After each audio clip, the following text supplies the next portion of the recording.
Hey there. I posted a video on Monday, our root chakra flow. Um, and one of the postures that we played with in that video is crow pose. And crow pose can take a long time to learn. It doesn't have a lot of complicated instructions. You don't have to be there's a lot of hand balances that are a little bit more complicated in the way that you position your body, but it's still hard, like really hard to do. So in the video, I gave a couple of options to play with for when we're learning crow pose, but I just wanted to expand on that and show you a couple more ways that you can play with it using maybe props, something like that. So I'm just going to show a few different variations or ways that you can play with this pose, so that even just randomly, when I'm trying to learn a new yoga pose, I don't only practice it when I'm in the middle of an asana practice. I practice it randomly. I practice it while I'm making dinner on my kitchen floor.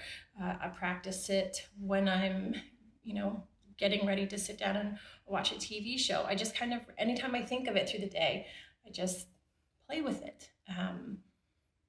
And that has been incredibly helpful to me. So then rather than trying something once a day, or, if you only try it once a week or once every couple weeks, it's going to take longer to get there. But if you try it multiple times every day, your body learns those movements a little bit quicker.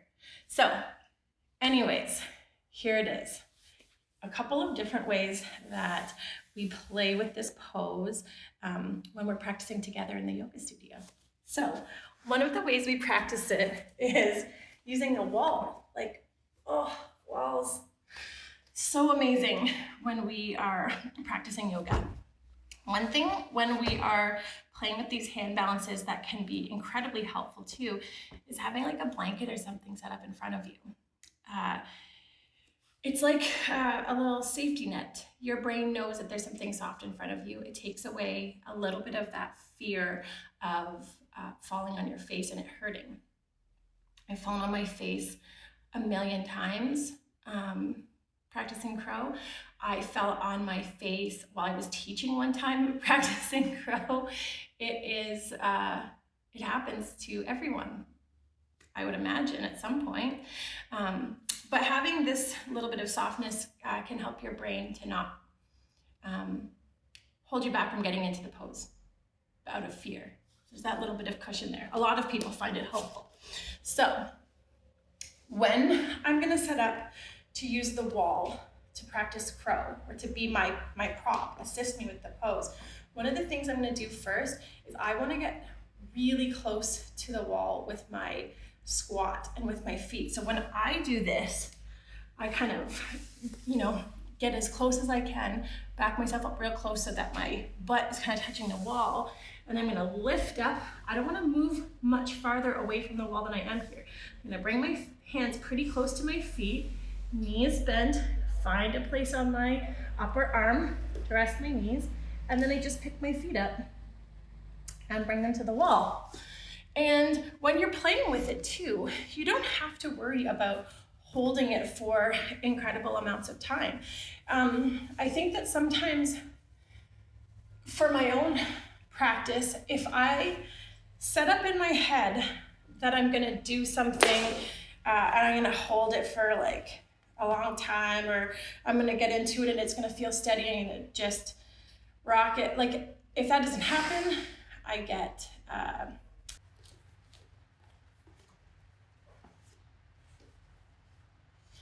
sorry, for some reason my camera stopped filming that. I don't know why, because I have it turned around so I can't see, so who knows. Anyways, I get discouraged if I set a goal for myself in my mind and I don't achieve that goal. So sometimes just setting smaller goals when something's very new, and then gradually increasing the goals feels more motivating to me. So we can gradually have it so that this is being held for longer.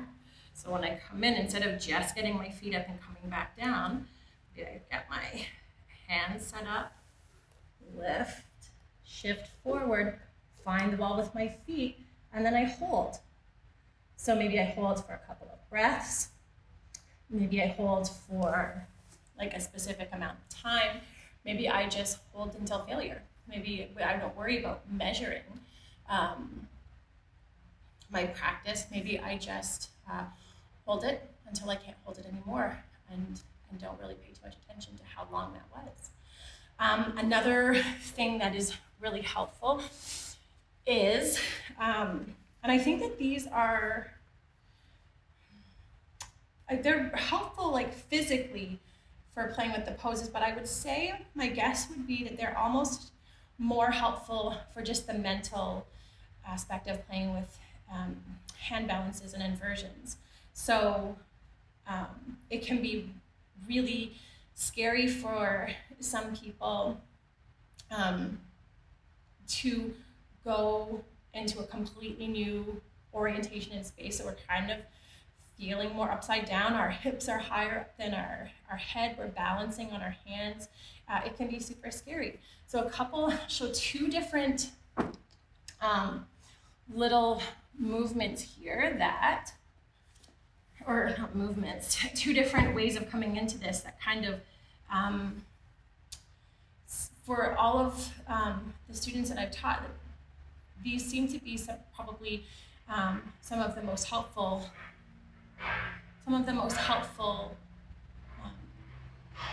things to play with.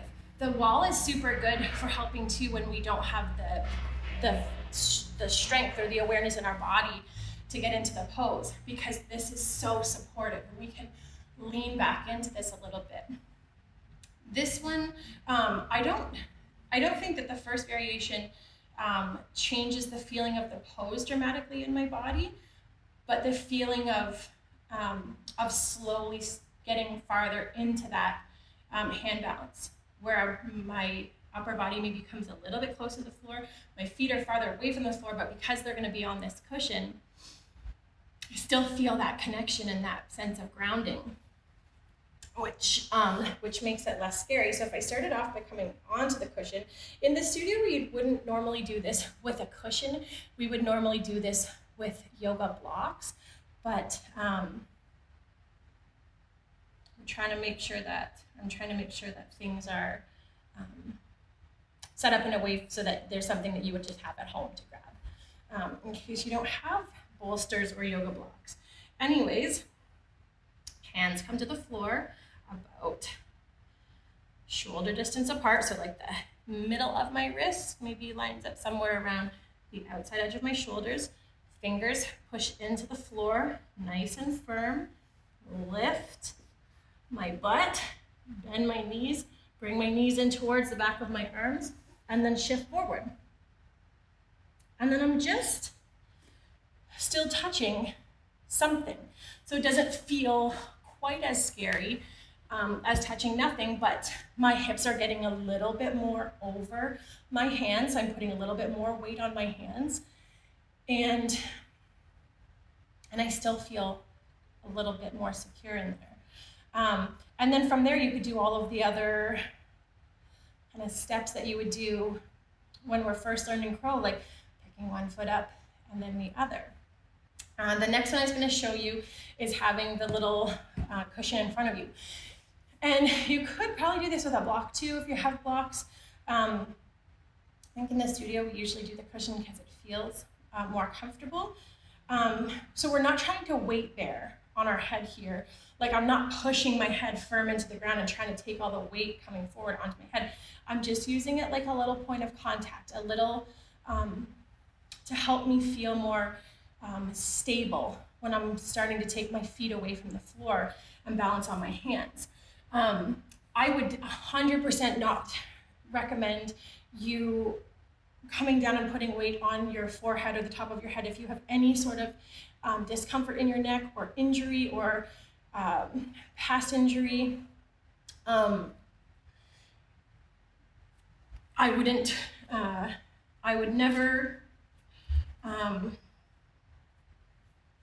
wouldn't practice things like that without talking to someone who's like a professional, who knows your specific body and things like that, and could tell you whether or not that would be safe for you to do or not.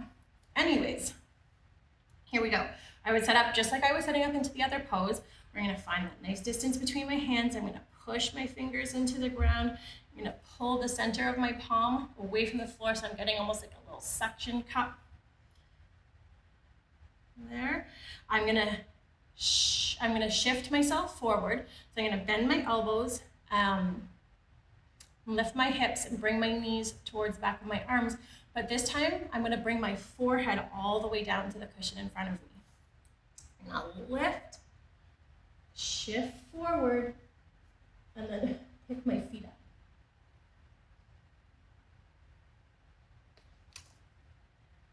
And that gives you the chance to find how you need to move your muscles in your lower body to lift your feet away from the floor while still feeling balanced. Because sometimes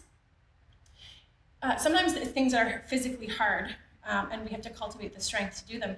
Sometimes things are just different movements and we just have to find the way that we use our body to make those movements happen.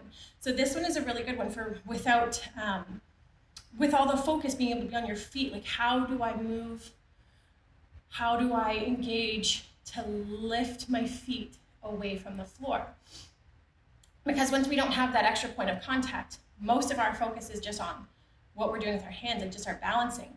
And then once you find that comfortable, you can always start to lift your head away from the cushion too, so that you are lifting up this way into crow instead of lifting up this way to come into crow.